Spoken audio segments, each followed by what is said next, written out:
get triggered. And in fact, there is even a case, we believe, in the Kerala High Court seeking a ban on fireworks at temples. In this case, eyewitnesses say that at the Kuruvangadu temple in Kozhikode, two temple elephants, Pitambaran and Gokul, were part of a temple procession when suddenly Pitambaran turned aggressive and attacked Gokul after some fireworks reportedly. The two clashed against a temple wall which came crashing down, leading to the death of 3 devotees, and many others were injured in a stampede-like situation. Well, joining me this evening, wildlife conservationist Tarsh Tekakara, senior journalist K. Shaji, who writes extensively on wildlife, and activist and author Rahul Ishwar. Thanks to all three of you for joining us. Rahul, may I begin by asking you if the practice of parading elephants in temple functions and also bursting firecrackers is something that needs to be revisited and done away with completely? I would humbly submit we can regulate but not restrict. Even though restriction or calling for a ban may be fashionable, it is not practical on ground. Temples have been an essential part of our culture, just like bulls are in Tamil Nadu or cow has been across many parts of India. Elephants are so dear to us. But yes, regulation can be there. Some kind of moderation can be there. But outright banning will only invoke the wrath of the devotees. And even regarding fireworks, better safety standards and guidelines need to be implemented. Whose responsibility is it? It's a responsibility of the district administration, the responsibility of the government, of the collector to see that all these things are implemented. So unfortunate, what thing happened is absolutely unfortunate. Condolences to all the family members. We need better guidelines and regulation. That is a proud devotee. I can always say, we devotees will be ready to follow any guideline, but please don't restrict, but regulate. That would be the way ahead. Regulate, respect, you say, but Tarsh Tekekara, is it time to keep the elephants in mind as well? Perhaps time to revisit some of these beliefs and practices? Thanks, Veera. So I think I fully agree with the previous panelists that elephants have been an integral part of temples for millennia, and it's very hard to stop that entirely. But thinking of elephant biology is vital. One is elephants don't have sweat glands, so they overheat very easily. They cannot be out in direct sun. 2 is they can't see well and they depend entirely on their hearing to navigate the world. So loud firecrackers is definitely a huge problem for elephants. Being out in heated environments is definitely a problem. And males are solitary in the wild. In temples, they all put together. There is inherently going to be kind of testosterone levels quite high, particularly during mast, and there's going to be a risk of fighting. So I would say regulation, but perhaps banning firecrackers is definitely something that I think we should move towards. Banning very loud noise and overall having a lot more regulation in terms of how elephants are paraded, what the conditions are, how often they're out in the sun. All of that needs a lot more regulation. The courts have been quite active, but the lobbies are very strong and sentiments run very high. And so we haven't been able to solve this, unfortunately. And if you look at the irony, when people get killed in the wild, by wild elephants in agricultural landscapes, there are bans and the whole kind of district of Wayanad, for example, shuts down. But when people are killed, more people are killed by temple elephants. It's just not a public issue in the way it is. So I think this hypocrisy is a real problem. We really should take a more holistic view, and definitely we need to regulate the way elephants are displayed and paraded everywhere in India, not just Kerala.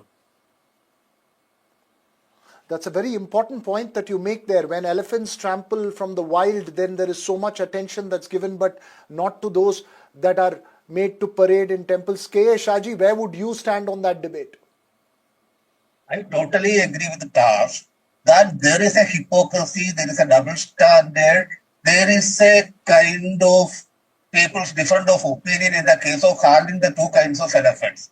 At one level, the people are demanding trigger-happy solutions to end the human-wildlife conflict. At another level, the same people, the same kind of people are promoting and encouraging those who are facilitating the continued parading of tamed elephants in temple festivals. I am not disrupting, I am not questioning, I am not challenging the religious right or the religious culture or whatever the practices at the temples. But we have to ensure at least the implementation of the prevailing laws. Because there is a clear-cut already guideline that there must be space, at least 5 meters space between one elephant and another elephant. But that is not happening. And in Kerala, there is an organized lobby The lobby of the elephant owners are they are very powerful, and they are influencing the temple festival organizers, even church festival organizers, and these people are even trying to influence the government decisions and even trying to get into legal fights to protect their own vested interests. That is one of the biggest issue in Kerala. And another thing is that the climate change is happening, the heat is increasing. In this state, there is a rule: no elephant could be paraded continuously for more than 5 hours. But that is not actually happening. From the morning to evening, without rest, without fulfilling any kind of the animal rights related things, these people are pressurizing the elephants to be part of the festivals. And this widespread use of the firecrackers without any kind of discrimination. So these are all the key issues. These are the major issues.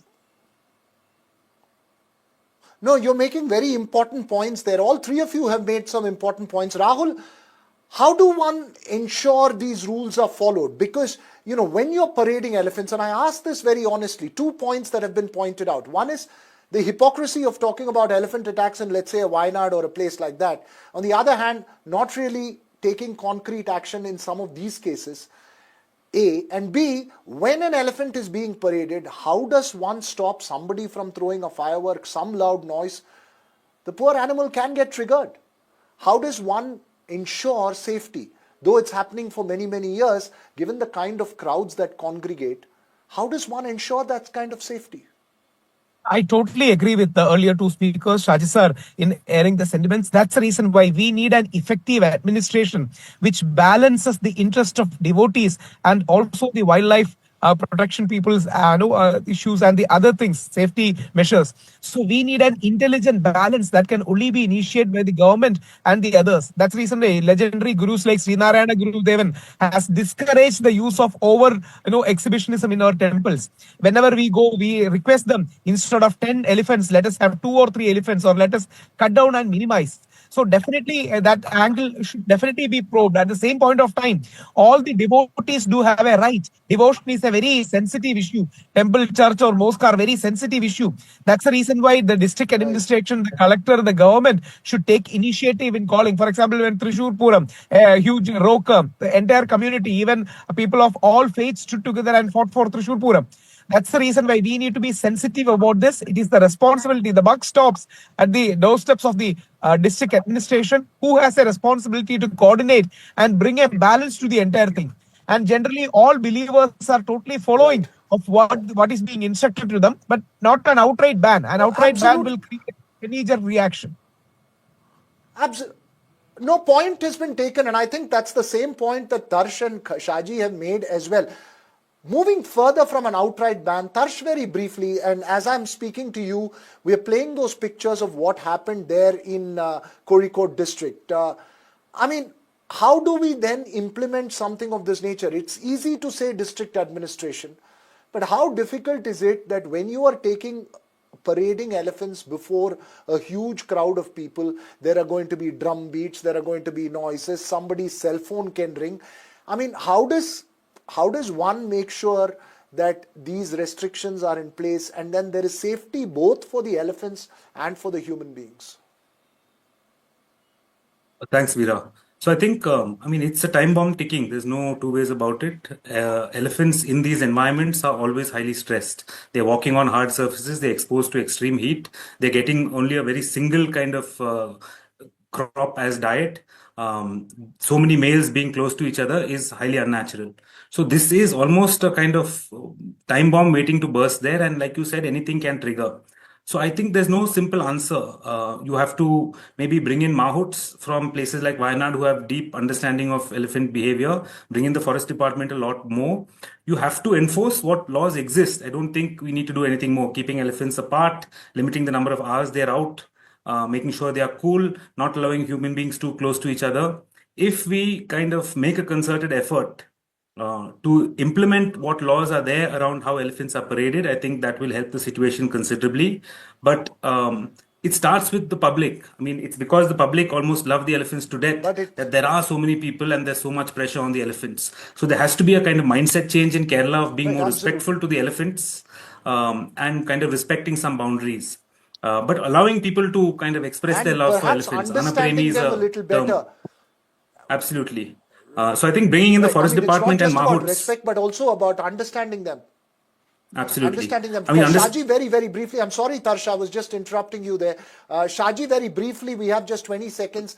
After this incident, do you believe that there will be some kind of systemic action, or is it just one more incident for the history books at the moment? Sir, I have no hope. As you may be heard about Techikaud Ramachandran, one of the famous elephants in Kerala.